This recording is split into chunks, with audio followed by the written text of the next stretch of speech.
Welcome to Luca is a Billionaire, where the only thing I invest in is your answers. In this video, I will explain how to use noise reduction in DaVinci Resolve. Noise reduction is a crucial step to enhance your footage and audio, making it look and sound more professional.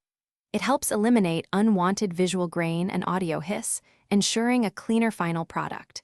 We will cover both video and audio techniques, providing you with a comprehensive guide to achieve pristine results in your projects. Let's dive into the powerful tools available. To tackle video noise, navigate to the color page and locate the motion effects palette. Here, you will find the noise reduction controls. Start by adjusting the temporal noise reduction, which works across multiple frames to smooth out grain. Then, refine your image using spatial noise reduction, focusing on individual frame details. Experiment with the blend and threshold settings to achieve a clean, natural look without overprocessing your footage. Beyond sleep, your Aura ring is a powerful tool for tracking activity and recovery. It monitors your daily steps, calorie burn, and overall movement.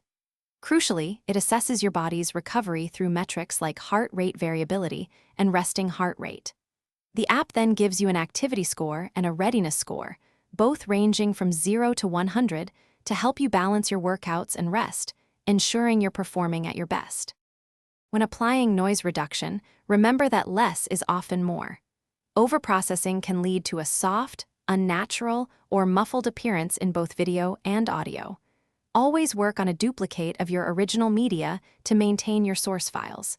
Continuously preview your adjustments in real time to ensure you are achieving the desired effect. Sometimes, combining subtle applications of different noise reduction techniques yields the best overall results for a polished final product. Thanks for watching and please subscribe. It's the best investment you'll ever make.